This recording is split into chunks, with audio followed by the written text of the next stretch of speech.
இந்த நேரத்தில் ஒரு சின்ன விஷயத்தை நம்ம பார்த்துக்கலாம். நம்ம வந்து பாரி மன்னர் இருந்தார். பாரி மன்னர் எந்த நாட்டை ஆண்டார்னா பரம்பு மலை ஆண்டிருக்காரு. ஆச்சா, ஒரு குறுநில மன்னர். அவர் வந்து கடையேழு வள்ளல்களில் அவரும் ஒருத்தர். பாரி பாரி ஓரி ஆயழின்னு சொல்லுவாங்க. அப்படியே வந்துகிட்டே இருக்கும்.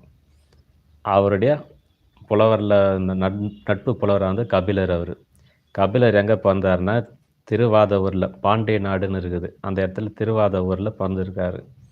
ஆயிடுச்சா. அதேமாரி கபிலர் கூட இருந்தவர் ஔவையார் இருந்திருக்கிறாங்க. ஒரு முறை மூவேந்தர்கள் போர் தொடுத்து சண்டை போடுறதுனால பாரி வந்து சண்டை போட்டு கொன்னுடுறாங்க. போரில் கொல்ல முடியலன்னு சொல்லிட்டு முற்றுகையிட்டுட்டு கடைசியில் அவங்க இடத்த போய் பிடிக்கிறாங்க. அப்போ வந்து பாரி வெளியில் வரல, அந்த மலைக்குள்ளே பாதுகாப்பாக இருக்கிறாரு. கடைசியில் முற்றுகைலாம் நீக்கிட்டு ஒரு புலவரை தூது அனுப்புகிறாங்க. புலவர் வேஷத்தில் அனுப்புனது யாருன்னா படை வீரர்கள் தான் புலவர் வேஷத்தில் அனுப்புகிறாங்க.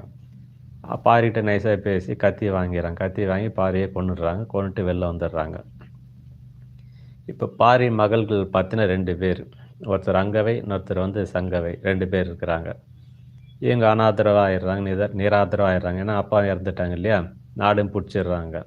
மூவேந்தர்கள் நாட்டை பிடிச்சிடுறாங்க. யார் மூவேந்தர்னா சேர, சோழ, பாண்டியர்கள் 3 பேர் பிடிச்சிடுறாங்க. இப்போ என்ன ஆகிப்போச்சு, இப்போ கபிலர் நாட்டில் இல்லை, அவர் வெளியில் இருக்கிற நேரத்தில் இந்தமாரி போர் நடந்துடுது. ஆயிடுச்சா. இது கபிலர் வந்து கேள்விப்பட்ட பிறகு சரி மன வருத்தப்படுறாரு. சரி எவ்வளோ பேர் சமாதானம் பண்ணாலும் பண்ண முடியல, மூவேந்தர்கள் எதுவும் ஒத்து வரல.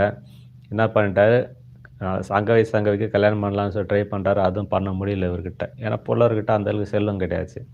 கட்சியில் அந்தணர்கள்கிட்ட போய் 2 அந்தணர்கிட்ட அந்த அந்த பாரியோட மகள்களை ஒப்படைச்சிட்டு போயிடுறாரு. அதன் பிறகு டேக்கப் பண்ணுறது ஔவையார் டேக்கப் பண்ணுறாங்க. அவங்க எடுத்து 2 மகள்களை எடுத்துகிட்டு போய் கல்யாணம் பண்ணுறதுக்கு மூவேந்தர்கிட்ட போய் சீர்வரிசை கேட்குறாங்க.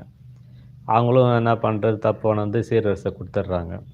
அதை வச்சு இவங்களுக்கு அங்க சங்கத்துக்கு திருமணம் நடக்குது. யார் கூட நடக்குதுன்னு பார்த்தீங்கன்னா, அங்கே ஒரு மன்னர் இருக்கிறார், காரின்னு ஒரு மன்னர். அவர் யாருன்னு பார்த்தீங்கன்னா பாருங்க, வேற ஒரு மன்னர் ஒருத்தர் இருக்கிறார்.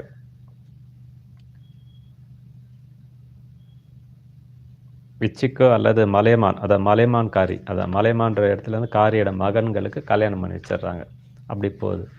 சரி கபிலர் என்ன பண்ணுறாரு, கடைசியில் அந்த மனசு நொந்து போய் அவர் என்ன பண்ணுறாரு, நமக்கு திருமணம் நடத்த முடியலன்னு சொல்லிட்டு அவர் தானே தற்கொலை பண்ணிக்கிறார். அவர் கதை தனியாக முடிஞ்சு போயிடுது. அவர் என்ன பண்ணுறாருன்னா திருக்கோவிலூர், விழுப்புரம் மாவட்டத்தில் இருக்குது. அங்கே ஒரு திருப்பெண்ணாத்தூர்னு இருக்குது. என்ன திரும்ப தென்பெண்ணி ஆறு இருக்குது. அந்த ஆற்றுக்கு நடுவில் ஒரு குன்று மலை இருக்குது. மலை மேலே சின்ன குன்றுனா பாறை மாதிரி இருக்குது. அது மேலே ஏறி இருந்து தனியாக இருந்து வடக்கிருந்து உயிர் விடுறாரு. ஸோ கபிலர் அப்படி இறந்து போயிடுறாரு. அந்த இடம் இன்றைக்கி வந்து சுற்றுலாத்தலமாக தமிழக அரசு அறிவித்து இன்றைக்கி வரைக்கும் பாதுகாத்துட்டு வந்துட்டுருக்குது. அதோட போஸ்ட்டில் நான் போட்டிருக்கிறேன் யூடியூப் சேனலில். என் கம்யூனிட்டி போஸ்ட் செக்ஷனில் போய் பாருங்கள். அந்த ஃபோட்டோஸ்லாம் இருக்கும், அந்த வரலாறுலாம் போட்டிருப்பேன். ஸோ நம்ம மன்னர்களில் குறுநில மன்னர் பாரியோட கதை இப்படி தான் முடியுது.